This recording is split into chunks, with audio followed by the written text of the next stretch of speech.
সবাই আপনাকে ছেড়ে গেলেও, সবাই স্বার্থপর, বেঈমান, মিথ্যাবাদীর মতো আপনাকে ব্যবহার করলেও আপনার কর্ম, আপনার স্বপ্ন কখনো আপনার সাথে বেইমানি করবে না।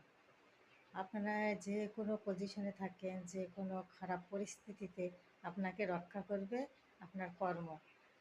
এটা একেবারে বাস্তব এবং সত্য। এজন্য যে কেউ যে কোনো কাজকে ছোট মনে করবেন না। সামনে যে কাজ পান, যার জীবনে যে সুযোগটুকু আসে সেটুকু কাজে লাগান।